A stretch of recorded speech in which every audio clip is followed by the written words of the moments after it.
তফসিল ঘোষণার সঙ্গে সঙ্গে ৩০০ আসনেই বিচারিক হাকিম নিয়োগের অনুরোধ সিইসির। প্রধান বিচারপতির সঙ্গে সাক্ষাৎ, নাসির উদ্দিনের ভাষণ চূড়ান্ত, কাল বিটিভিতে রেকর্ড।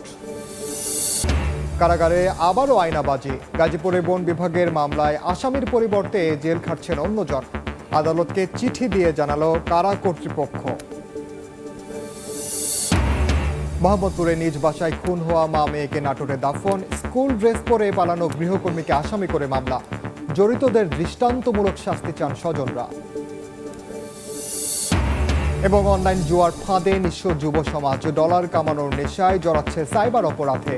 ঠাকুরগাঁওয়ে ব্যক্তিগত তথ্য ও টাকা হাতিয়ে নিচ্ছে প্রতারকরা।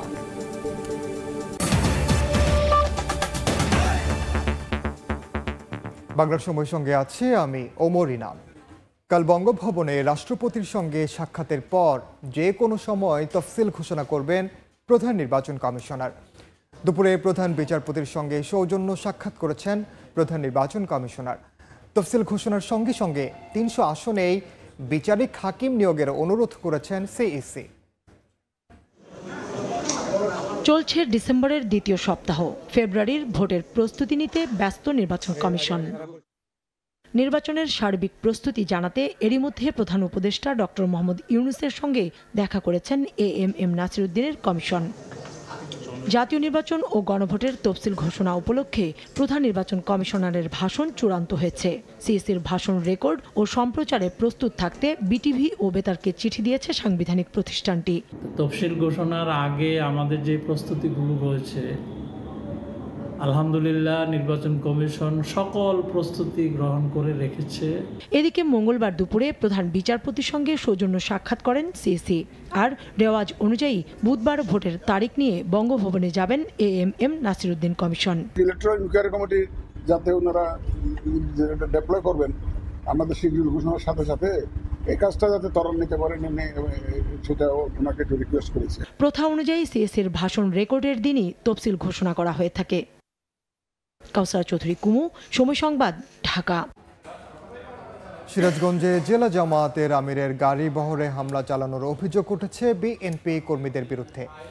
এতে 10 জন আহত হয়েছেন। ভাঙচুর করা হয়েছে কয়েকটি মোটরসাইকেল। সোমবার রাতে গাজীপুরের স্থলবাড়ি গ্রামে একটি ইসলামী জলসায় অংশ নেন জেলা জামায়াতের আমির ও সিরাজগঞ্জ 1 আসনের মনোনীত প্রার্থী মাওলানা শাহিনুর আলম। সেখানে বিএনপি মনোনীত প্রার্থী সেলিম রেজাও উপস্থিত ছিলেন। অনুষ্ঠান চলাকালে উভয় দলের নেতাকর্মীদের মধ্যে উত্তেজনা দেখা দেয় এবং হাতাহাতির ঘটনা ঘটে। পরে জলসা থেকে ফেরার পথে সোনামুখী এলাকায় পৌঁছালে শাহিনুর আলমের গাড়ি বহরে হামলা চালানোর অভিযোগ ওঠে সেলিম রেজার কর্মীদের বিরুদ্ধে। এ সময় আহত হন জামায়াতের গাজীপুর উপজেলা সেক্রেটারি সহ 10 জন। খবর পেয়ে পুলিশ ঘটনাস্থল পরিদর্শন করে। চাঁপাইনবাবগঞ্জের শিবগঞ্জে হাত পা কেটে ফেলে রাখা বিএনপি কর্মী নয়ন আলী হাসপাতালে মারা গেছেন। নিহতের বাড়িতেও লুটপাট, ভাঙচুর ও আগুন দেয় দুর্বৃত্তরা। তবে এই ঘটনায় এখনও কাউকে আটক করতে পারেনি পুলিশ। দুর্বৃত্তদের হাতে প্রাণ গেছে নয়ন আলীর। হামলা চালিয়ে তছনছ করা হয়েছে ঘরবাড়ি। সোমবার সন্ধ্যায় চাঁপাইনবাবগঞ্জের শিবগঞ্জের বাবুপুর মোড়ে নয়নের হাত পা কেটে ফেলে রাখে দুর্বৃত্তরা। পরে স্থানীয়রা তাকে উদ্ধার করে হাসপাতালে নিয়ে যায়। সেখানে প্রাথমিক চিকিৎসা দিয়ে আশঙ্কাজনক অবস্থায় রাজশাহী মেডিকেল কলেজে নিলে রাত 9টার দিকে তার মৃত্যু হয়। তার 2 পায়ে হাঁটু এবং হাঁটুর নিচে অনেক ডিপ কাট ইনজুরি ছিল এবং তার 2 হাতেও অনেক কাট ইনজুরি ছিল। ঘটনার সঙ্গে জড়িতদের বিচারের দাবি স্বজনদের। মাছকে খাবার খাওয়াছিল দিয়ে সুইনাকে ডাইকে নিয়ে যায়, নিয়ে যায় আহত করে কেটেছে। আমাদের বাড়ি থেকে গরু 2.5 লাখ টাকা, আমার ঘরে ছিল 1,80,000 টাকা নিয়ে গেছে, লুটপাট করে নিয়ে গেছে। আমার ছেলের বিচারটা আপনারা করে দিতে হবে, বিচার চাই আমি। এদিকে অভিযোগ পেলে প্রয়োজনীয় ব্যবস্থা নেওয়ার আশ্বাস পুলিশের। তারা এখনো মামলা দিতে আসেনি। আমরা তদন্ত করে দেখছি আসল ঘটনাটা কি জন্য তাকে মারলো। অতিরিক্ত পুলিশ আছে। এ ঘটনার পর এলাকায় থমথমে পরিস্থিতি বিরাজ করছে। মোতায়েন করা হয়েছে অতিরিক্ত পুলিশ। সময় সংবাদ, চাঁপাইনবাবগঞ্জ। ফ্যাসিস্ট আওয়ামী লীগের দোসরদের নির্বাচনে অংশ নেওয়ার সুযোগ দিয়ে জুলাই অভ্যুত্থানের সঙ্গে নির্বাচন কমিশন প্রতারণা করছে বলে মন্তব্য করেছেন এনসিপির উত্তরাঞ্চলের মুখ্য সংগঠক সার্জিস আলম। দুপুরে ঠাকুরগাঁও জেলা মুক্তিযোদ্ধা কমপ্লেক্স হলরুমে এনসিপির জেলা শাখার আহ্বায়ক কমিটির পরিচিতি সভায় কথা বলেন তিনি। এবং নির্বাচনের 1-2 মাস আগে জিএম কাদেরের মতো লোকেরা ভারতে যেত, গিয়ে একটা দাসের মতো পরামর্শ নিয়ে এসে আবার আওয়ামী লীগের যে আঁচল সেই আঁচলের তলে লুকাতো। এই সকল সুযোগ সুবিধা নিয়ে যারা এতদিন আওয়ামী লীগকে লালন পালন করা, সুযোগ সুবিধা দেওয়া, সামগ্রিক কাজগুলো করেছে, আমরা মনে করি আওয়ামী লীগ যা তারাও তা।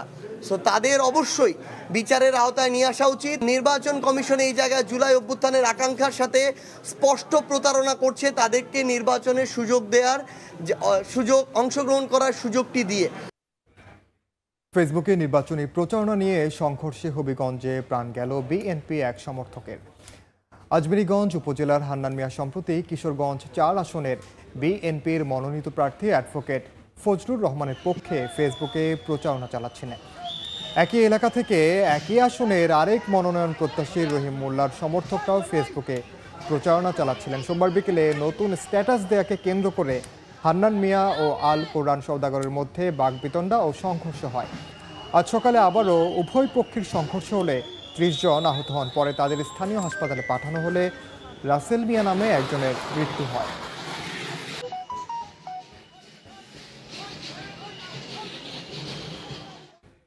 এবার গাজীপুর জেলা কারাগারে ধরা পড়েছে আয়নাবাজি। বন বিভাগের মামলায় অভিযুক্ত সাত্তারের পরিবর্তে কারাগারে আছেন সাইফুল নামের আরেক ব্যক্তি। সময় সংবাদের অনুসন্ধানে উঠে এসেছে চমকে ওঠার মতো এই তথ্য। বিষয়টি তড়িঘড়ি করে আদালতকে চিঠি লিখে জানিয়েছে কারা কর্তৃপক্ষ। জুনায়েদ রুবেলের ছবিতে মেহেদি হাসানের রিপোর্ট। গাজীপুরের কালিয়াকৈর উপজেলার ফুলবাড়িয়া রেঞ্জ অফিস। গেল 9 সেপ্টেম্বর এই এলাকার বন থেকে সরকারি গাছ কাটার সময় হাতে নাতে কয়েকজনকে আটক করেন বন কর্মকর্তারা। পরে দেশীয় অস্ত্রের মুখে পিছু হটলেও জড়িতদের বিরুদ্ধে মামলা করে বন বিভাগ। তাদের কাছে ধারালো দা কোড়াল থাকায় তাদেরকে আসলে সেভাবে গ্রেপ্তার করতে পারি নাই, কিন্তু তাদের ফেলে যাওয়া এই যে কিছু আলামত আর আপনার লাকড়িযোগ্য চারা গাছ এগুলো উদ্ধার করি। এ ঘটনার 3 মাস পর গত 7 ডিসেম্বর আদালতে হাজিরা দেয় প্রধান আসামি সাত্তার মিয়া। অভিযোগ আমলে নিয়ে তাকে কারাগারে পাঠান বিচারক। কিন্তু সময় সংবাদের অনুসন্ধান বলছে, যে সাত্তারের থাকার কথা কারাগারে, তিনি দিব্যি ঘুরে বেড়াচ্ছেন নিজ এলাকাতেই। সরজমিনে দেখা যায় বাড়িতে নেই সাত্তার। মুঠোফোনে যোগাযোগ করলে তিনি জানান ব্যবসায়িক কাজে অবস্থান করছেন মাওনা এলাকায়। যদিও আদালতের নথি বলছে এই মুহূর্তে তার থাকার কথা গাজীপুর জেলা কারাগারে।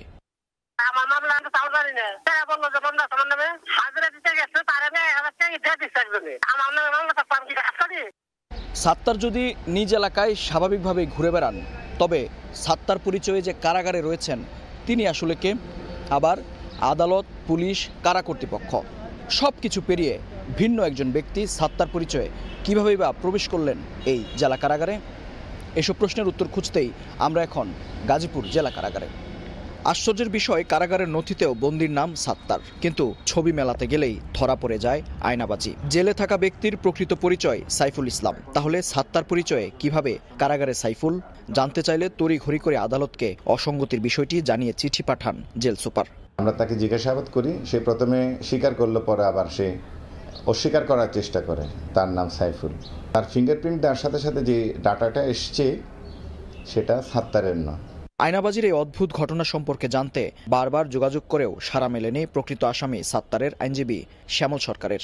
যদিও ভুক্তভোগীর পরিবার স্বীকার করেছে, জামিন পাইয়ে দেওয়ার আশ্বাসে 15,000 টাকার বিনিময়ে প্রক্সি হাজিরা দেন সাইফুল। লোভ দেখাইয়া ওরা খাড়া করাইছে, দেশে আটকাইয়া, মানে আহার সময় খালি বেতনটা উঠাই নেব। গাজীপুর কারা কর্তৃপক্ষের তথ্য মতে গত 1 মাসে এমন প্রক্সি হাজিরা ও জেল খাটার 3টি ঘটনা শনাক্ত করা হয়েছে। মেহেদি হাসান, সময় সংবাদ, গাজীপুর।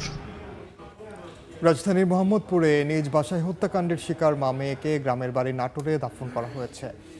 এর আগে তাদের জানাজায় অংশ নেন হাজারো মানুষ।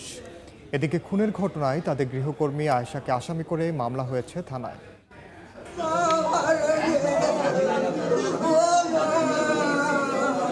স্ত্রী সন্তানকে হারিয়ে বাকরুদ্ধ আজিজুল। সোমবার রাজধানীর মোহাম্মদপুরের বাসায় খুন হন লায়লা আফরোজ ও নবম শ্রেণীর মেয়ে নাফিজা লাওয়াল বিনতে আজিজ। মঙ্গলবার ভোরে তাদের মরদেহবাহী অ্যাম্বুলেন্স পৌঁছে নাটোর শহরের বরগাছা এলাকার বাড়িতে। এ সময় কান্নায় ভেঙে পড়েন স্বজনরা। বাদজোহর নবাব সিরাজউদ্দৌলা সরকারি কলেজ মাঠে জানাজার জন্য নেওয়া হয় মরদেহ। জানাজায় অংশ নেন কয়েকশো মানুষ। এরপর পৌর কবরস্থানে মা মেয়েকে দাফন করা হয়। এই ঘটনার সুষ্ঠু তদন্ত করে ন্যায় বিচার দাবি করেন পরিবারের সদস্যরা। আমরা চাই যে পুরো ঘটনাটার একটা সুষ্ঠু তদন্ত হোক। এটা হয়তো ডাকাতির উদ্দেশ্যে করা, এমন শাস্তি প্রদান করা হোক যেন ভবিষ্যতে এরকম কর্মকাণ্ড আর না ঘটে। এদিকে মা মেয়েকে হত্যার ঘটনায় তাদের গৃহকর্মী আয়েশাকে আসামি করে মামলা হয়েছে থানায়। মঙ্গলবার সকালে আয়েশা বোরকা পরে তাদের বাসায় প্রবেশ করলেও বের হওয়ার সময় তার পরনে দেখা যায় স্কুল ড্রেস। পরে উদ্ধার হয় মা মেয়ের মরদেহ। ফাহরিয়া ফারজানা, সময় সংবাদ। ডলার কামানোর নেশায় অনলাইন জুয়ায় ঝুঁকছেন ঠাকুরগাঁওয়ের অনেক যুবক। তবে অনলাইন প্রতারণার ফাঁদে নিঃস্ব হচ্ছেন তারা। সামাজিক যোগাযোগ মাধ্যমে ব্যক্তিগত তথ্য পেয়ে যাচ্ছে প্রতারক চক্র। এতে ঘটছে আন্তর্জাতিক পর্যায় পর্যন্ত সাইবার অপরাধ। বিস্তারিত জিয়াউর রহমান বকুলের রিপোর্টে। গ্রামের ব্রেঞ্চে বসে যুবকদের জটলা, সবার হাতেই স্মার্টফোন। ডলার আয়ের আশায় খেলছেন অনলাইন ক্যাসিনো। ঠাকুরগাঁও সদরের গড়িয়া, বেগুনবাড়ি ও সালামদর ইউনিয়নের যুবকদের মধ্যে ছড়িয়ে পড়েছে অনলাইন জুয়ায় টাকা আয়ের নেশা। তবে প্রতারক চক্রের ফাঁদে পড়ে ব্যক্তিগত তথ্য ও টাকা হারাচ্ছেন তারা। যারা কাজ দিচ্ছে বাইরের দেশে, তারা এই কাজ দিচ্ছে, তারা এবার নিয়ে নিচ্ছে অ্যাকাউন্ট। ফলে আমরা আমাদেরকে ডলার হিসেবে টাকা দিচ্ছে। টেলিগ্রাম অ্যাপস আপনার অ্যাকাউন্ট খুলতো, আর বাইরের দেশে এগুলা সেল দিত, এটুকুই আমি জানি। যুব সমাজকে এই প্রবণতা থেকে বের করে আনতে সচেতনতা তৈরির বিকল্প দেখছেন না নাগরিক সমাজের প্রতিনিধিরা। সাধারণ মানুষ গ্রামে গঞ্জে প্রতারিত হচ্ছে, এটা এখনই প্রশাসনের প্রয়োজনীয় ব্যবস্থা নেওয়া উচিত। পুলিশ বলছে অভিযোগ পেলে প্রয়োজনীয় ব্যবস্থা নেওয়া হবে। যদি এরকম কোনো ঘটনা যদি আমরা সন্ধান পাই, আমরা আইনগত ব্যবস্থা গ্রহণ করব। 3 মাসে জেলায় অনলাইন জুয়া খেলার অভিযোগে 17 জনকে গ্রেপ্তার করেছে পুলিশ। জিয়াউর রহমান বকুল, সময় সংবাদ, ঠাকুরগাঁও। বাংলার সময় আরও থাকছে। বড়পুকুরিয়া কয়লা খনি এলাকার বাইরে ঘর বাড়িতে ফাটল, হঠাৎ পানিশূন্য এলাকার পুকুর ডোবা, আতঙ্কিত এলাকাবাসী। মন্ত্রণালয়ে ধর্ণা দিয়েও সুরাহা না মেলার অভিযোগ। কিশোরগঞ্জে দরিদ্রদের মাঝে বিনামূল্যে চিকিৎসা সেবা দেওয়া হয়েছে। সকালে সেনাবাহিনীর 19 পদাতিক ডিভিশনের উদ্যোগে দিনব্যাপী এ কার্যক্রম শুরু হয়। এ সময় ময়মনসিংহ সিএমএইচ ও কিশোরগঞ্জের মেডিসিন, গাইনি ও চর্মরোগের বিশেষজ্ঞ চিকিৎসকরা সেবা দেন। বিনামূল্যে দেওয়া হয় ওষুধও। এতে খুশি উপকারভোগীরা। মেডিকেল ক্যাম্পে প্রায় 1,500 দরিদ্র মানুষ সেবা নেন। বড়পুকুরিয়া কয়লা খনির অধিগ্রহণ করা এলাকার বাইরে ঘরবাড়িতে ফাটল দেখা দিয়েছে। বিভিন্ন মন্ত্রণালয়ে ধর্ণা দিয়েও কোনো সুরাহা হয়নি বলে দাবি আতঙ্কিত এলাকাবাসীর। অধিকাংশ ভবনের দেয়ালের বিভিন্ন জায়গায় ফাটল, ধসে পড়ার আতঙ্কে দিন কাটছে দিনাজপুরের পাথরাপাড়া গ্রামবাসীর। ভূমিকম্পে নয়, মানবসৃষ্ট বিপর্যয়ে গ্রামবাসীর এ দশা। বড়পুকুরিয়া কয়লা খনিতে মাসের পর মাস কয়লা তোলার কারণে মাটির কম্পনে আবাদি জমি ও বসতভিটায় দেখা দিয়েছে ফাটল, দেবে গেছে রাস্তাঘাট। এতে ধসের চিন্তায় নির্ঘুম রাত কাটে 1100 পরিবারের। এ ব্যাপারে বারবার খনি কর্তৃপক্ষকে জানানো হলেও সামান্য ক্ষতিপূরণ দিয়ে দায় সারার অভিযোগ রয়েছে। ঘরবাড়ি ফাটল, আমরা পরিবার নিয়ে ঘরে থাকতে পারি না।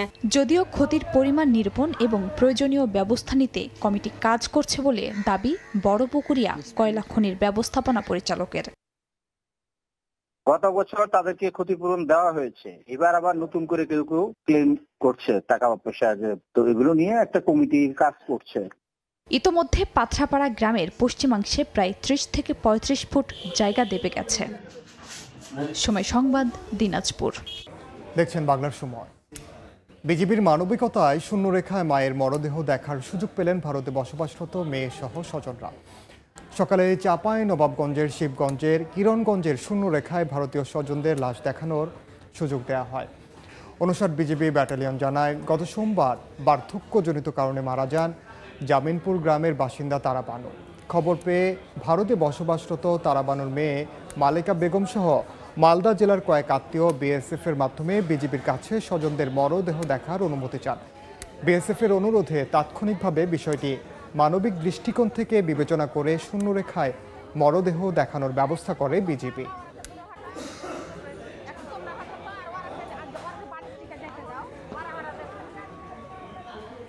বাংলার সময়ের শীর্ষ সংবাদগুলো জানিয়ে দিচ্ছি আরেকবার। তফসিল ঘোষণার সঙ্গে সঙ্গে ৩০০ আসনেই বিচারিক হাকিম নিয়োগের অনুরোধ সিইসির। প্রধান বিচারপতির সঙ্গে সাক্ষাৎ।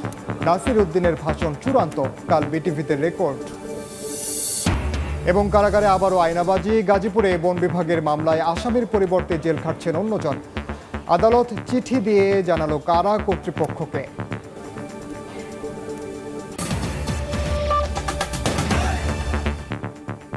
এই ছিল বাংলার সময়ের পর সন্ধ্যার সময় নিয়ে সঙ্গে থাকবেন সহকর্মী ইমদাদুল হক। আপনাকে ধন্যবাদ। সন্ধ্যার সময় নিয়ে আসছি কিছুক্ষণ পর, সঙ্গে থাকুন সময়ের।